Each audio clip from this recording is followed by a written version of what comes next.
the great conservative movement of America and of our time. A brush fire of freedom that's being lit all over this country. We, as an irate, tireless American populace, will overcome the few radical leftists that control the levers of power today. Joe Biden's failed economic policies has given us inflation like you can't believe, and the border is in disarray. It's amazing how few of the people commenting on this have actually bothered to go see what's happening. Well, Congressman Andy Biggs of Arizona actually went to the border. Biggs, where's Andy? Boy, oh boy, Andy. There's a guy. He's tough.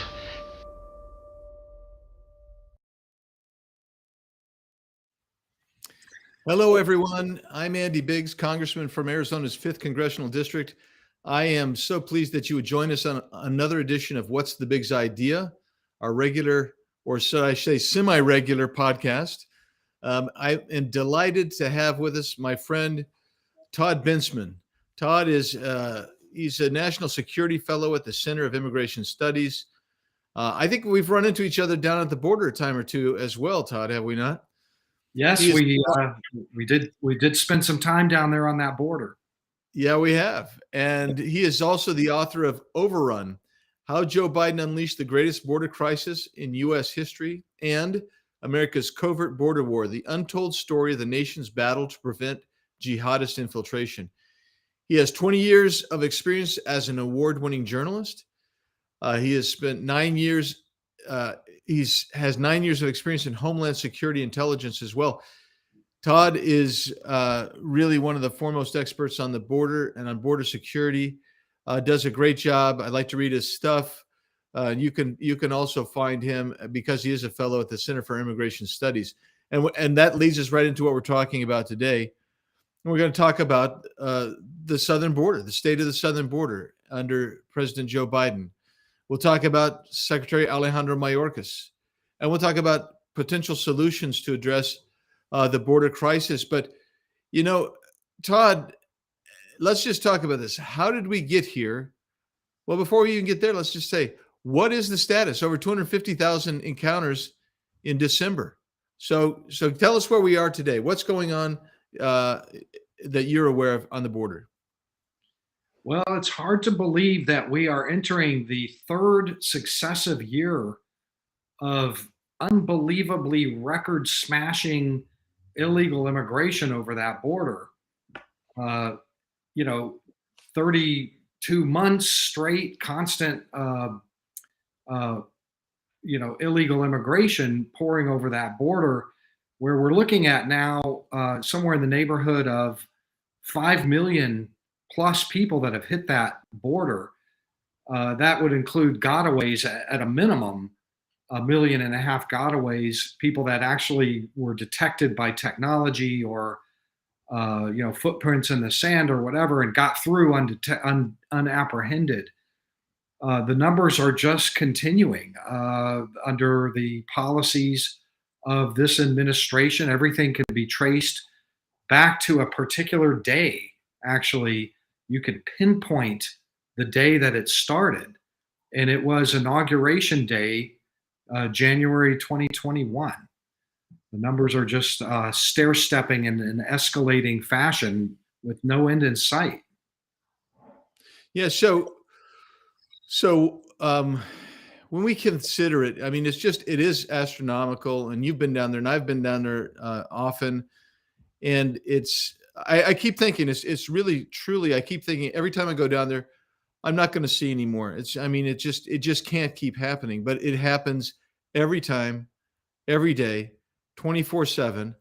And so the question is, I mean, and you kind of alluded to it when you began with the inauguration of Joe Biden, but how did we get here with these record numbers, and who or what is responsible for this record number of border encounters, the gotaways, the drug flows, the dangerous criminals coming across the border? Where do you attribute blame, if you will, or responsibility? Yeah, you can trace this back, and I do in elaborate detail in my book, which is not out yet, Overrun, coming out February 21, exactly how this started. Remember, Trump bequeathed probably one of the most secure borders in modern history to the Biden administration. They were having about 30,000 a month being apprehended at the border because Title 42 was in place and was being used to push back about 88% of every migrant that was apprehended that they encountered, and nobody wanted to come in under those circumstances. You're not going to pay a bunch of money knowing that you're just going to end up getting booted back to Mexico. That's not why you put $10,000 in smuggling fees down. Biden came in, and one of the very first things that he did was he opened up these exemptions in the Title 42 pushback policy for families with children under 7 and for children who are over 7 and under 18, so from 7 to 18, and 3 pregnant women, women that were 7 months pregnant. Between those 3 categories, you had an immediate rush. Within a month, you had 100,000 in the country. They were letting them in, admitting them past Title 42. And when the people down trail and the rest of the world saw that the Biden administration was allowing family members, family groups in, they all came. Like a snowball starts little and it becomes an avalanche. That's what happened. That's actually what happened. But in the meantime, that family unit unaccompanied minor crisis that they opened up in Title 42 caused the Border Patrol to have to rush in and process them in, which means they left huge gaps in our defenses. So that led to a crisis of runners, gotaways, people that were running. So you had letting them in here, admittances on a huge scale, illegal admittances, which we can get to on a massive scale. Biden reduced from Trump's 88% pushbacks to about 60% to now about 30%. So he's reduced the Title 42 usage by many double-digit percentage points, and that causes mass migration. Everybody sees that you're getting in. I mean, you've interviewed these immigrants down there. I was there with you interviewing them. Why did you come? We came because everybody's getting in. It's not much more complicated than that. Yeah, I know. I want to bring up. I want to unpack a little bit because what you said is so real. But I mean, right now, the way cartels work, the coyotes work, you're paying and you get 3 shots to get in, right? So they anticipate everybody's going to get in. So you pay your $6,000, $10,000, whatever it is, to the coyote, to the cartel, and you're going to get 3 shots. And yes. and sooner or later you're going to get in and released in the country, and that we know that. So I want to just talk, because you mentioned this in Yuma sector alone, and I keep using this number because this is so staggeringly stark. This comparison in 2020, Trump's last year in office, the entire Yuma sector, which is a big geographic sector, fewer than 9,000 encounters at the border, and almost very low gotaways because just the structure of that sector, fewer than 9,000. Last year's fiscal year, 22 fiscal year, over 350,000, Todd, encounters at the border, just in that one sector alone. It's just amazing. I want to ask you though. There's so much to ask you. So let's ask about parole though. This new program. Last year I think the number was over 300,000 paroled in, but before that, paroles were 2 dozen a year. And now we've got this mass parole program where if you're from Cuba, Haiti, Nicaragua, Venezuela, they're going to, in the aggregate, give up to 30,000 individuals per month parole. And I view that as de facto amnesty because you're giving them legal status. They're coming in and you're releasing them into the country. How do we get there? How do they justify it? And tell us about parole, the statutory determination of parole that they seem to be blowing up right here. Yeah, this is a great question, and it's very timely because the face of the Biden mass migration crisis is changed now. It's not going to look like it has for the last 2 years. It's going to look like this other thing, which is to say that they have devised a parallel immigration system unapproved by Congress. Remember, all of our admittance systems, whether it's the visas and the non-immigrant visas and the immigrant application and all of that, and asylum and all of that, are conducted under laws that were approved by the Congress of the United States. This is a system that they just made up on the fly. A brand new parallel system, not approved by Congress, executive fiat by Mayorkas, which relies on humanitarian parole, which is an authority that's provided for in the Immigration and Nationalization Act in a very narrow, restricted way.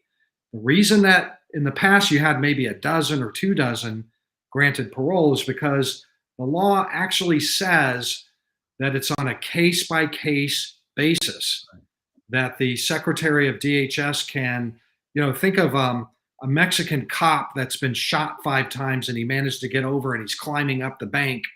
We're going to humanitarian parole that guy into the hospital until he's all better, and then we'll send him back. But what the administration decided to do is to take that narrow, restricted authority and apply it to hundreds of thousands of people at once, and even millions of people, without regard to consideration on a case-by-case basis. And they've been using this to apply to people that were crossing illegally between the ports of entry. So if you're a family or a pregnant woman or any of those, the special exemptions from 42 that cross between, they were bestowing humanitarian parole in different forms on those people. They get in, they get work visas, they stay for a year or 2 years, and then they just disappear into the ether. That's the whole point.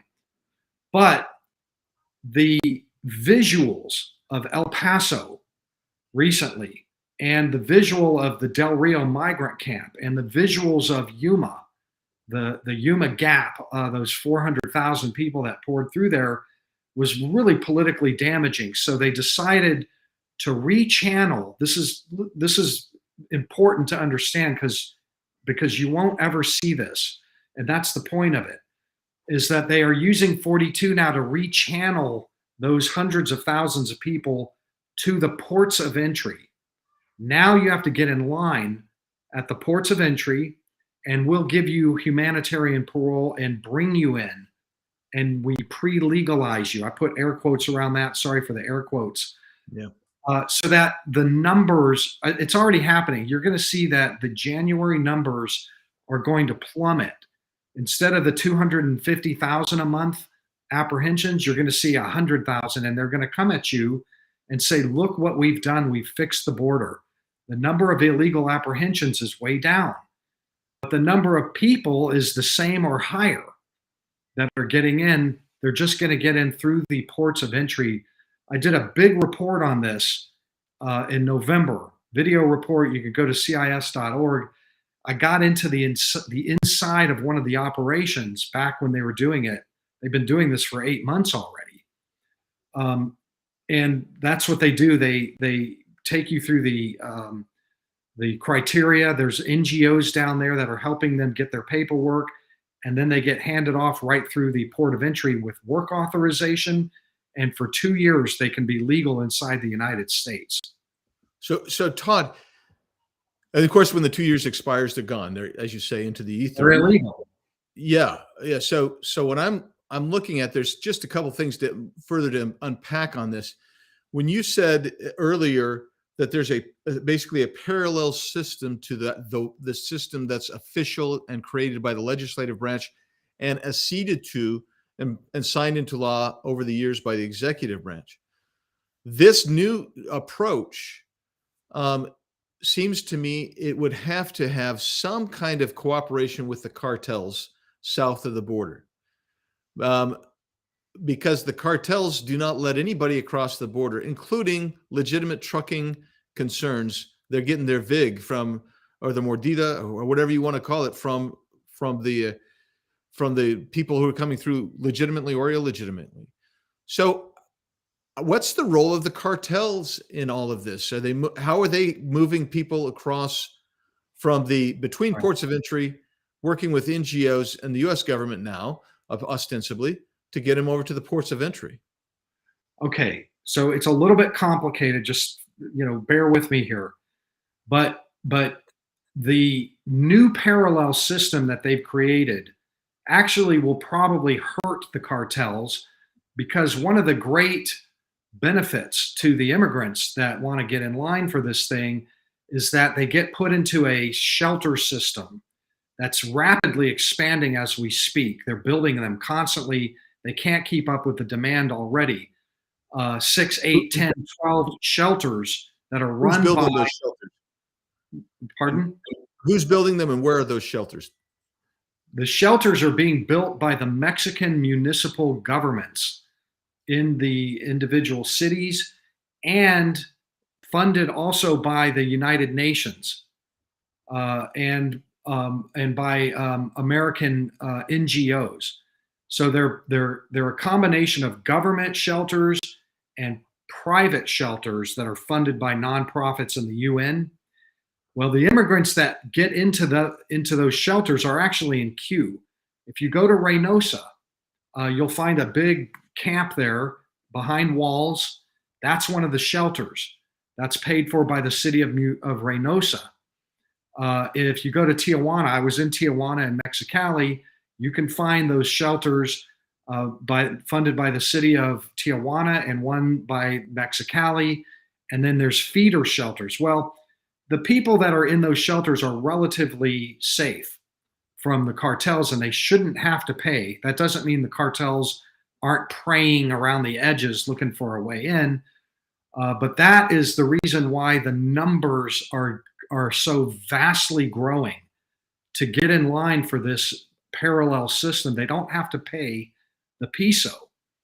Now, the cartels are not going to be hurting, because there are going to be a lot of immigrants that don't want to wait in that line, or know that they're not going to qualify because they're lying about everything in their lives.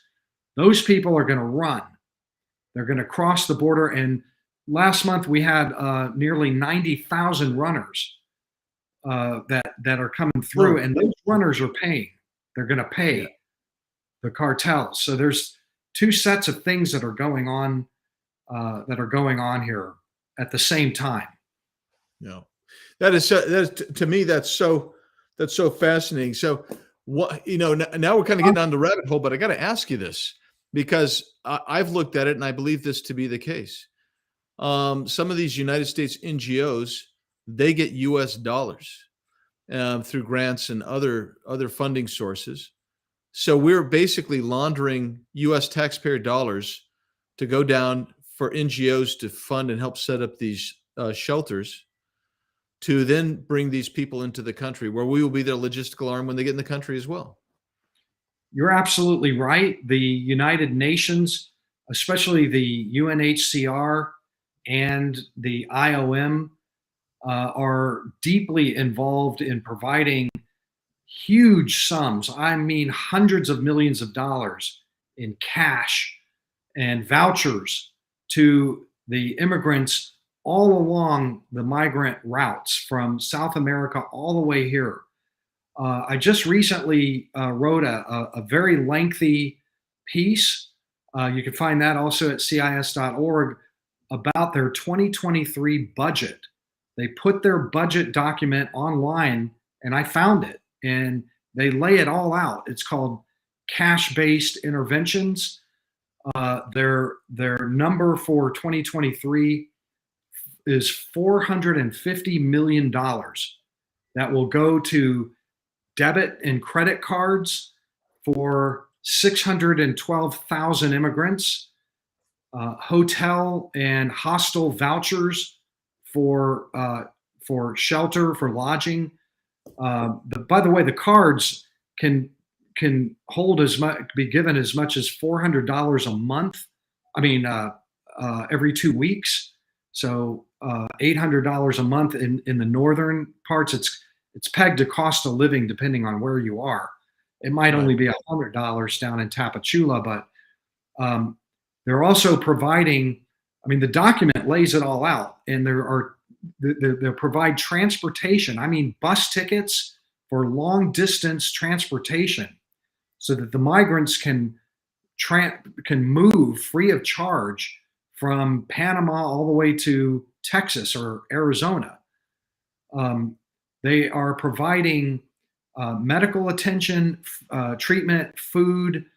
Every basic need is being provided to at least half of the 1.2 million that they think are going to cross through toward the border in 2023. There's been no press attention to this whatsoever. This is important in this way, Congressman. Here's why that's so important. Because the parallel system that we've just been talking about is going to require a wait time. You have to wait in line.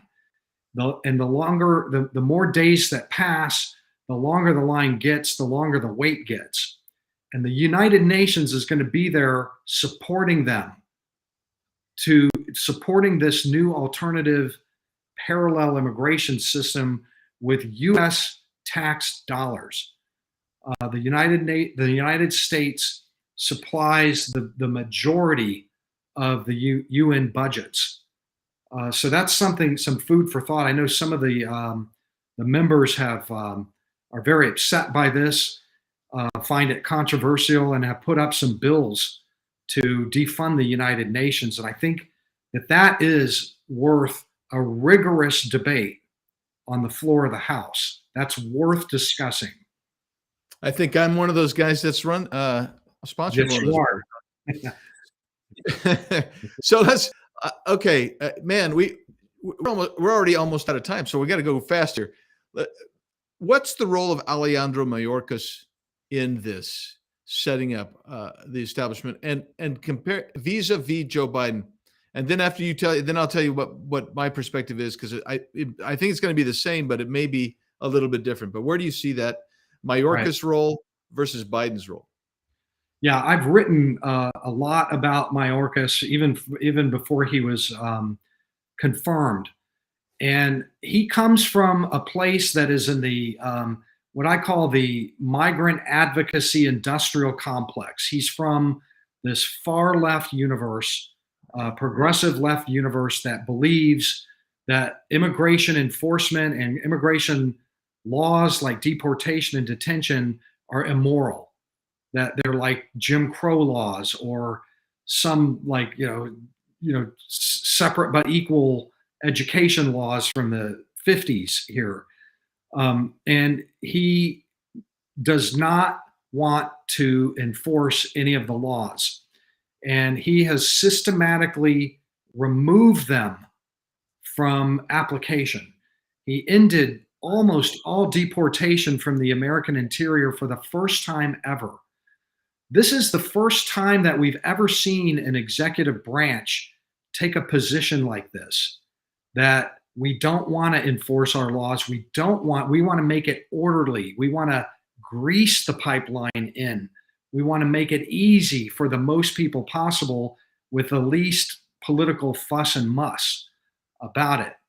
And I think that he is a very, very powerful and pivotal figure on this, listening to his people in the migrant advocacy industrial complex, and that he's able to do that because you have a president who's very aged and not really quite there. I think he's taking advantage of a power vacuum I'm not on the inside. This is informed speculation. Okay, granted, but I think that's what's really happening. He is a kingpin on these policies. He could end this overnight if he was a regular top law enforcement official in a regular time, in a regular administration, where you had a president who was on top of this.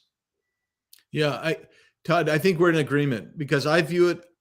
Not only do I think Biden is out of touch, I think he's aloof on this. I don't even think he really knows what's happening, and that's why they cleaned up and made a Potemkin village of El Paso when he was down there. I mean, it was just a picture, And so some of my colleagues who push back my desire to impeach Secretary Mayorkas, they say, but you should be impeaching Biden because he's the guy. I don't think Biden's making the decisions. I think there is a hole. I think that's why every cabinet official is running their own little fiefdom, and I think Mayorkas is there, and he's run amok.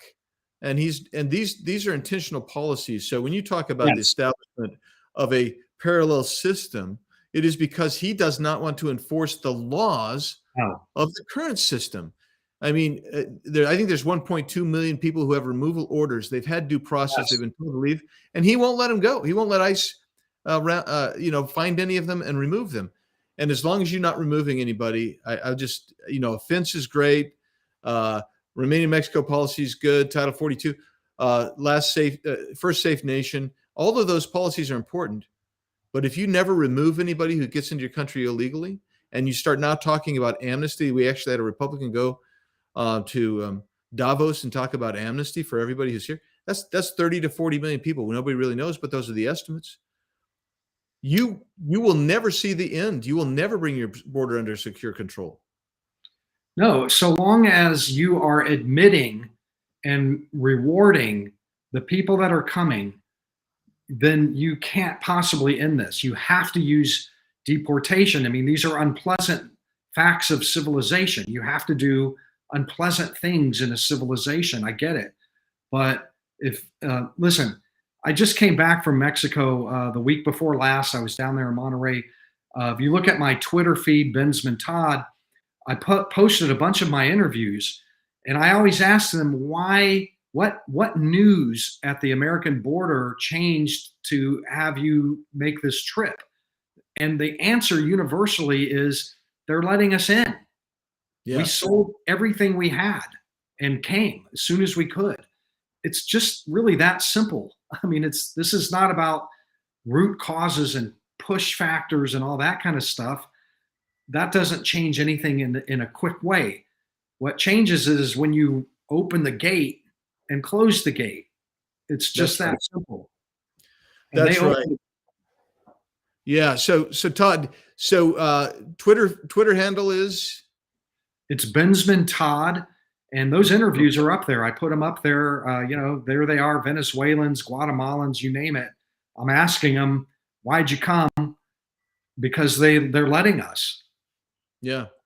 Well, every time I go down, I ask people. I mean, they may be from Russia or Georgia or Ukraine. One of my favorite times is since the war broke out, there's a group of Ukrainians and Russians side by side, and I'm asking them, and they're telling me the same thing. Well, it's you guys are letting us in, So you see that going on regularly at the border.